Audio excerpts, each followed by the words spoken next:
year on my body. And then it was such a unique circumstance where you came to the team late in the season. Then you had, of course, the COVID layoff. You come back and you make the playoff run.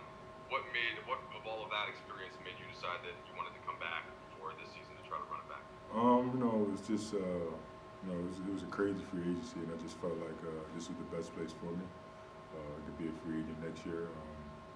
We're gonna try to most likely, back to back it, and man, that's the whole thing was about, man, trying to win this championship, and I was on board for that. Okay, next up, Dave McMenamin. Good to see you.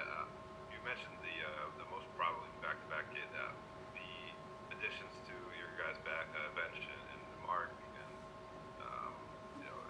obviously you got Wesley and Dennis, and who knows if they start, and just all the moves of the team in the offseason. Where do you really think that puts you guys in position to repeat? It puts us in a great position, and this is a crazy year for us. Really just having a month and a half off, 2 months off before the season starts. So we need bodies, and I don't think there was anybody else as good as these guys out there to get. So I mean, we revamped the bench. We're gonna need bodies throughout the year, and I think bringing those guys in is gonna help us make it through the year and be setting us up for another championship run.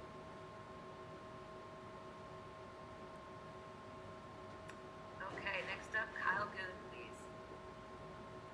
Hey Keith, how you doing, man? What's up, Kyle? A couple parts to this. There was a report at one point that the Clippers might have been interested in bringing you in and pairing you with your brother. Was there any thought given to that?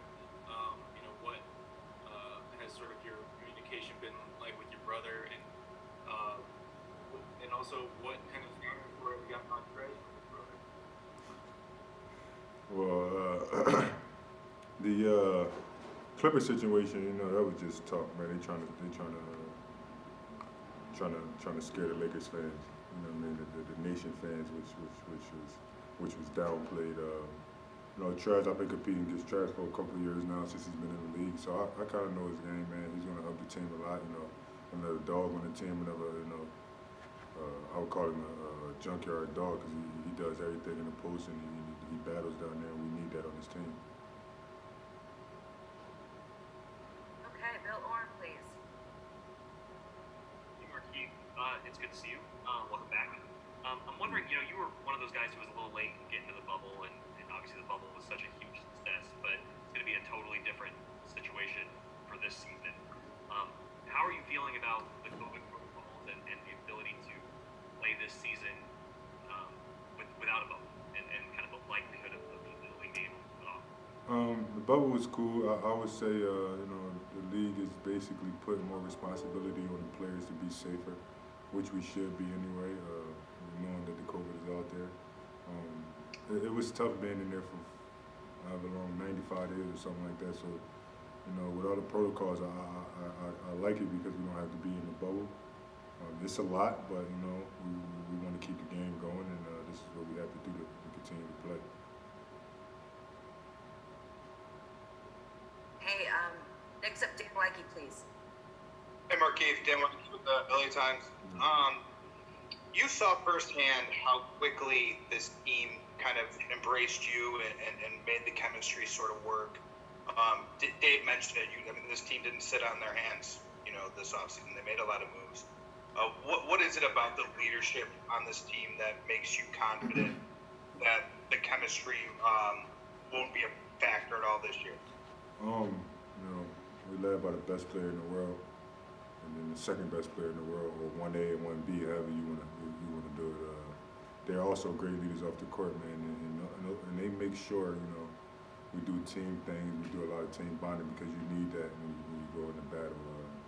I know a lot of teams have won it without players liking each other, but this is a different situation, and we're gonna welcome them guys with open arms.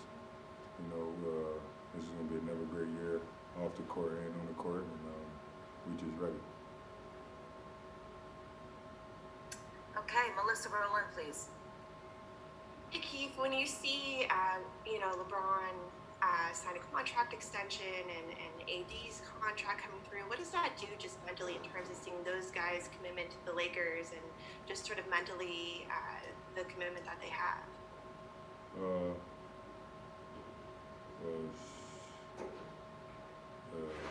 Those great contracts, and they was well deserved. I mean,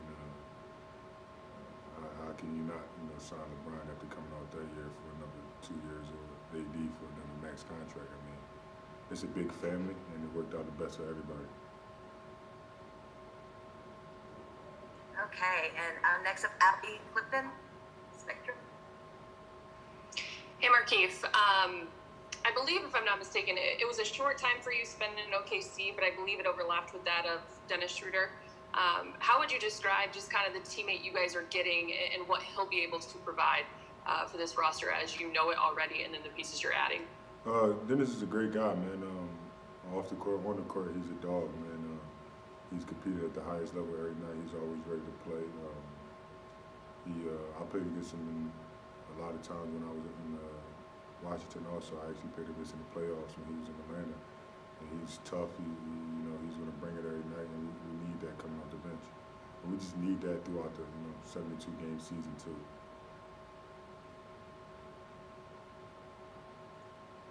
Okay, Alan Sleeman, please. Markieff, 710 ESPN. Hey, just get your thoughts for your own personal game. What are some of your goals this upcoming season? Are there some areas of your game that you'd like to improve along? Can you just talk about from your own personal perspective? Me personally, just shooting the 3-ball a little bit better. I know I shot my career high last year, but I feel like I can do a lot better than that. Keeping my body healthy, being able to play, starter minutes at times, being able to guard, 1 through 5 or wherever is needed of me. That's really it, man. I know my role on this team. I know what I got to do to, help this team succeed, and that's what I want to do. That's what I'm going to do to the best of my abilities. Okay, and we'll just take 1 or 2 more. Nick Hamilton, please. Hey, Markieff, how you doing?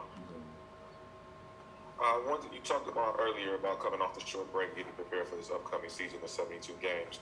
What specifically changes for you? Is it nutrition? Is it the way you approach your workouts? What changes for you to keep your body healthy? I'm pretty strict guy when it comes to my diet, so that's not more so my worries. Just same diet I had the last 10 years I've been in the league. It's just like just staying healthy. I'm so used to having a 4-month off season where I can lift for a whole month. I can get myself ready to play for another 2 months without having to come in and doing training camp without really not doing nothing at all. Because if we want to really look at it, we played an entire year of basketball because when the COVID stopped, I know we stopped working out for a couple weeks or so, but nobody knew when the season would start back up. So we had to kind of keep some type of shape. So we've been playing for a long year, and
you.